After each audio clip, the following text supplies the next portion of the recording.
wabarakatuh.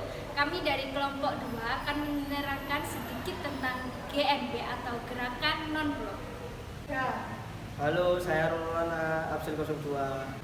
Hai, saya Duratun Nafisa, absen 5. Saya Irina Dia Permatasari, absen 8. Saya Muhammad Faizin, absen 12.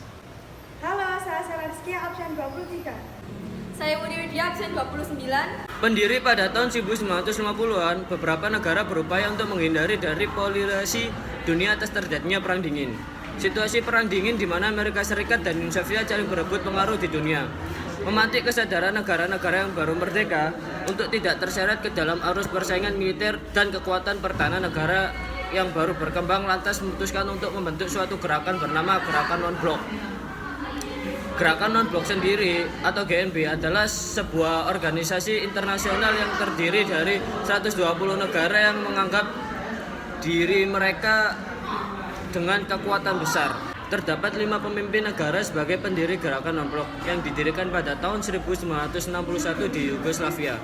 Terdapat 5 tokoh pendiri Gerakan Non-Blok. Mereka adalah yang pertama ada Perdana Menteri Jawaharlal Nehru dari India, yang kedua Presiden Soekarno dari Indonesia, yang ketiga Presiden Gamal Abdel Nasir dari Mesir, yang keempat Presiden Josip Broz Tito dari Yugoslavia, yang kelima ada Presiden Kwame Nkrumah dari Ghana.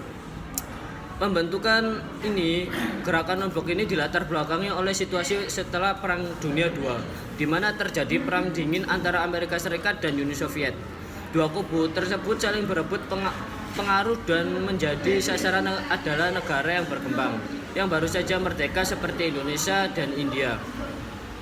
Kondisi inilah yang kemudian membuat Jawaharlal Nehru, Perdana Menteri India saat ini, dan beberapa pemimpin negara lainnya mencetuskan Gerakan Non-Blok atau GNB.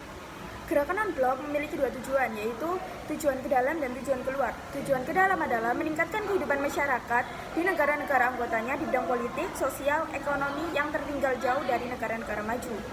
Sedangkan tujuan keluar adalah meredakan ketegangan dunia akibat adanya pertentangan 2 negara adidaya, yaitu Amerika Serikat dan Uni Soviet, sehingga tercipta perdamaian dunia.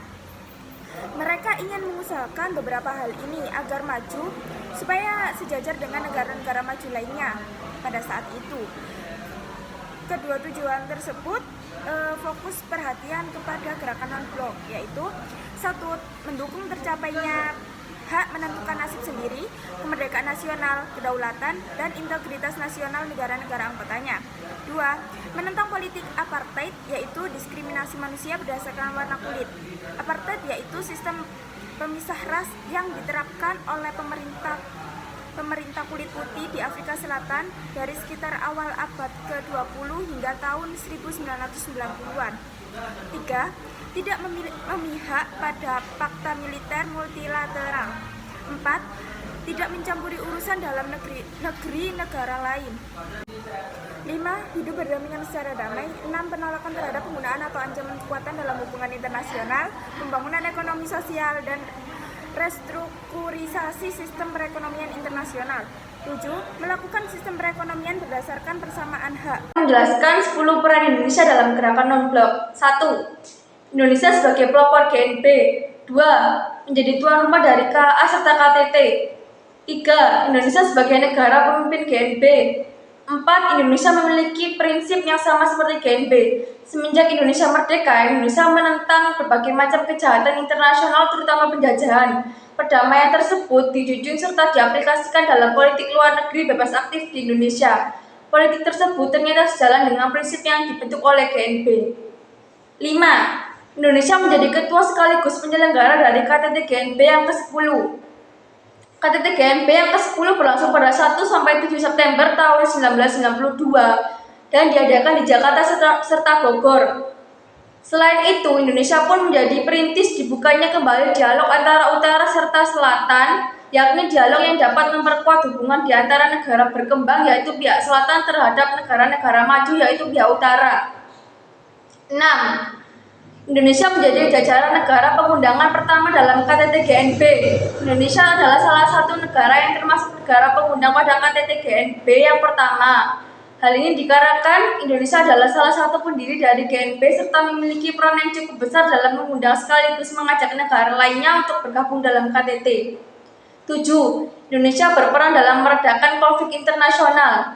Indonesia memiliki peran dalam meredakan ketegangan yang pernah terjadi di kawasan bekas Yugoslavia pada tahun 1991.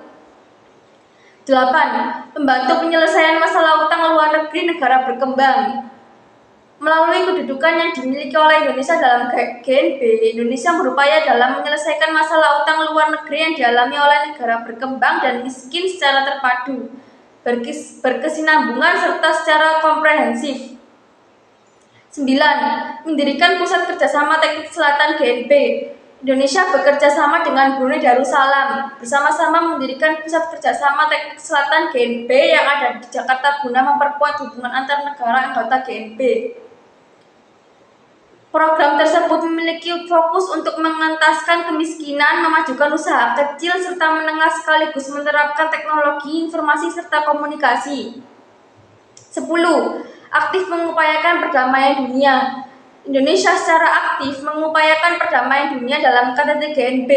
Lahirlah Jakarta Message atau Pesan Jakarta. Jumlah pokok dari Pesan Jakarta diantara lain ialah mendukung Palestina, meminta diskriminasi rasial yang terjadi di Afrika Selatan diakhiri serta menolak adanya penggunaan senjata nuklir. Selain memiliki peran dalam terbentuknya serta terlaksananya GNP, Indonesia juga memiliki peran lainnya dalam perdamaian dunia. Prinsip-prinsip GNP: 1. Saling menghormati integritas teritorial dan kedaulatan. 2. Perjanjian non-agresi. 3. Tidak meneruskan urusan dalam negeri negara berlayan.